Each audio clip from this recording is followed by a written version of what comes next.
আপনারা খেয়াল করেছেন এবারে শিক্ষিত পর্যায়ের যারা এরা আমাদেরকে ভোট দিয়েছে বেশি, কি বলেন? আবার 18 থেকে 29 বছর যারা তারা আমাদেরকে ভোট দিয়েছে বেশি।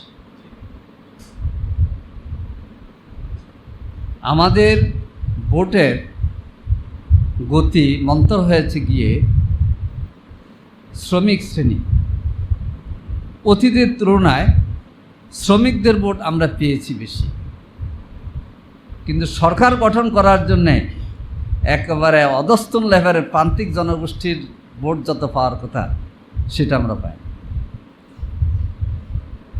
এই যে প্রান্তিক জনগোষ্ঠীর কাছে তাফিমুল কোরআন পৌঁছে না, ওরা নামাজ রোজা হাগিয়ত পড়তে পারে না, আল্লাহর পথে জিহাদ পড়তে পারে না, কিন্তু আপনাদের ওয়াজ শুনে মুজাহিদ হয়ে যায়, হয় কি না? সেজন্যে আমরা গোড়দোড়ায় একেবারে তৃণমূলের গ্রাসরুটে দ্বীনের আওয়াজ পৌঁছে দিতে পারে যারা, তাদেরকে সংগঠিত করা, সমন্বিত করার জন্যেই বাংলাদেশ মাজলিসুল মুফাসসিরিনটা প্রতিষ্ঠা করা হয়েছে। এই ক্ষেত্রে কয়েকটা কথা বলে আমি শেষ করব। প্রথম হচ্ছে, আমরা এটা কোনো বাহাসের মাজলিস বানাইনি, কাউকে গায়েল করার জন্য মাজলিস বানানো হয়নি। কোরআনে কারীম থেকে অমীয় সুদা পান করবে মানুষ, আপনাদের কণ্ঠে থেকে তেলাওয়াত শুনবে, আপনার মুখ থেকে কোরআনের এক আয়াত দিয়ে আরেক আয়াতের তাফসির শুনবে, হাদিস রাসূল শুনবে। এর মধ্য দিয়ে সাধারণ মানুষ বিভিন্ন দল করে তারা ইসলামী আন্দোলনের পথে, দ্বীনের পথে তারা ধাবিত হয়। আজকে অনেকে অনেক ধরনের কথা বলে। এই বাংলাদেশে ইসলামী রাজনীতি জেহাদের দ্বারা, জেহাদ এবং রুহানিয়াত, সিয়াসত নয়। অনেকে সিয়াসত নামে ইসলামী আন্দোলনকে চালিয়ে দেয়। সিয়াসত নামে চালিয়ে দেয়, এটা সিয়াসত, এবং ফতুয়া দিয়েছে সিয়াসত হারাম হয়, কিন্তু এগুলো আর মানুষ মানে না। জেহাদ এবং রুহানিদের দ্বারা, একামতি দিনের দ্বারা বাংলাদেশে প্রতিষ্ঠিত করতে পেরেছে জামাত ইসলাম। আলহামদুলিল্লাহ, সে ধারায় জনগণকে অতীতে আপনারা সংগঠিত করেছে। দুটা কারণে এসেছে। একটা হচ্ছে আমিরে জামাত একজন কর্মী হিসাবে আমাকে দায়িত্ব দিয়েছে ওলামা বিভাগের স্বেচ্ছাসেবকের দায়িত্ব পালন করার জন্য, এক।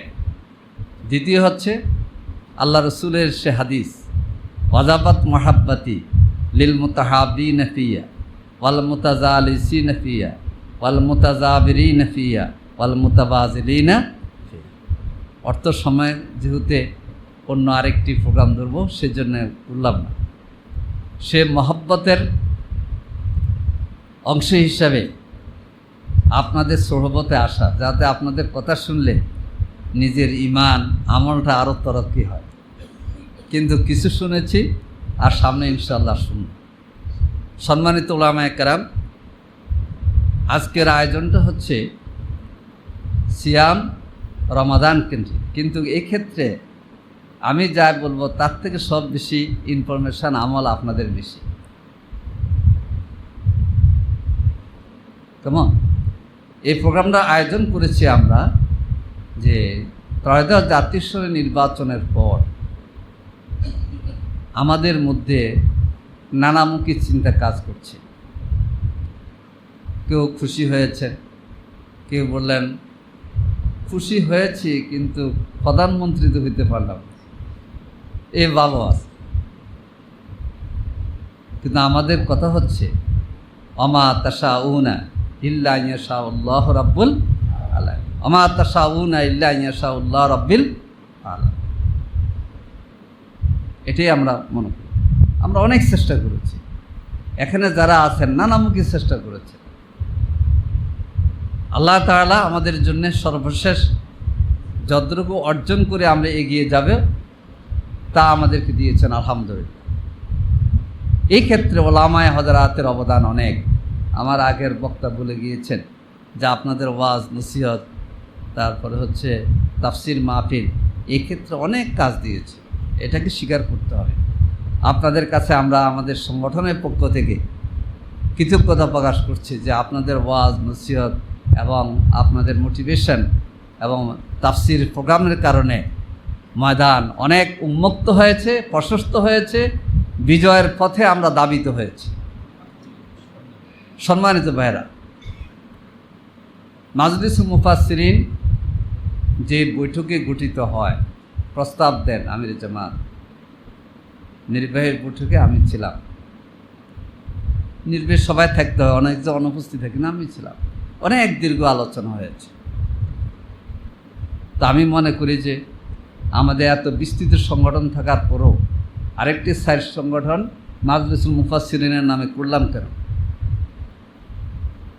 করেছি এই জন্যে, প্রথম হচ্ছে এই পর্যায়ে যারা আছেন মানুষ তাদেরকে সম্মান করে এবং তারা কোরআনের প্রতীক হিসাবে আল্লাহ তাআলার কাছে তারা অধিক সম্মানিত। সেজন্যে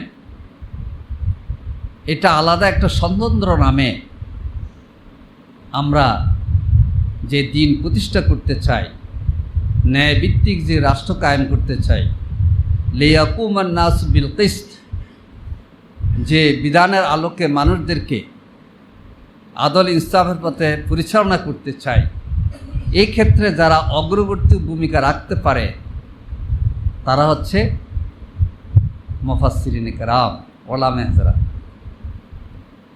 নানান কাজ করতে যেয়ে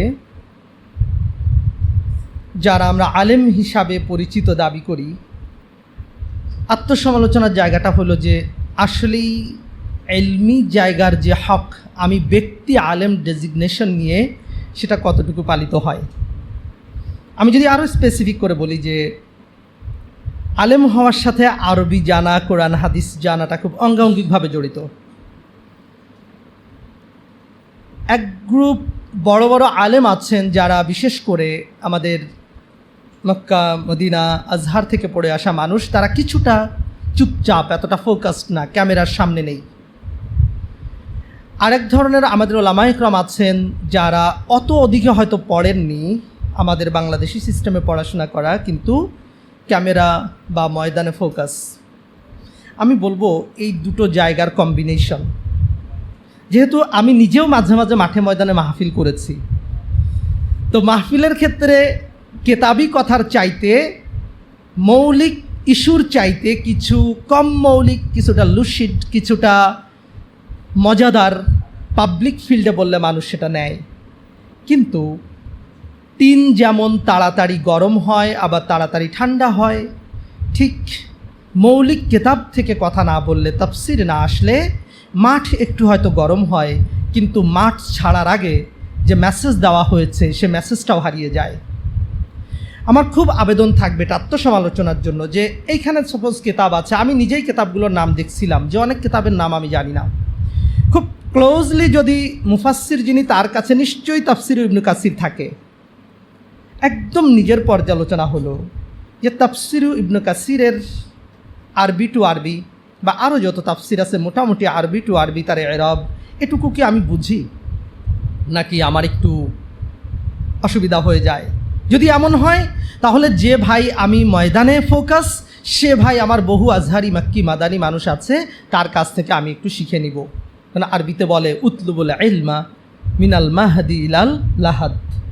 আমার শেষ কথা হবে, আমরা আল্লাহর জন্য কাজ করি, যিনি যে আমরা মুফাসসির যতটুকু ইলম ময়দানে পালন করি বা বলে থাকি, সেটুকু আমার ব্যক্তির আমল হওয়াটা খুব ইম্পর্ট্যান্ট। সেটা যদি না হয় প্রিয় ভাইরা, তার কিছু নেতিবাচক রেজাল্ট আসে। সেটা হচ্ছে যে আলেমের সন্তান আলেম হয় না। হয়তো কথাটা একটু খারাপ, আলেমের সন্তান আলেম হয় না, সেটা হইল ইলমি আমানত ইন্টারনালি খেয়ানত করা হয় বলে। অথবা জাগতিক কারণে আমি অন্য রিজিক এবং পজিশন অন্য জায়গায় ডিপেন্ড করি, আল্লাহর উপরে ডিপেন্ড করি না বলে। আমার এই দুটো পর্যালোচনা, একটা হচ্ছে আমি আলিম, আমি মুফাসসির, আমি যেন কিতাবের সাথে যেন সুবিচার করি। দুই হচ্ছে সেটার আমল যেন আমি, আমার পরিবার, আমার ব্যক্তি হয়, এবং এটাকে ধরে যেন আমার ইলমি যেই তুরাস, এটা যেন আমার সন্তানদের ভেতরে একটু আমি ইনডোর্স করে যেতে পারি। আমার এই নিবেদন দুটো, আমি ছোট মানুষ, বড় বলে ফেলেছি, হয়তো ভুল হলে ক্ষমা চাইব। আল্লাহ তাআলা আমাদের সকলকে কবুল করুন, সকলকে সাথে জান্নাতুল ফেরদাউসের জায়গা দান করুন। হাযা ওয়া সাল্লাল্লাহু তাআলা আলা নবিয়িনা মুহাম্মদ ওয়া আলা আলিহি ওয়া সাহবিহি আজমাইন। আসসালামু আলাইকুম ওয়া রাহমাতুল্লাহ।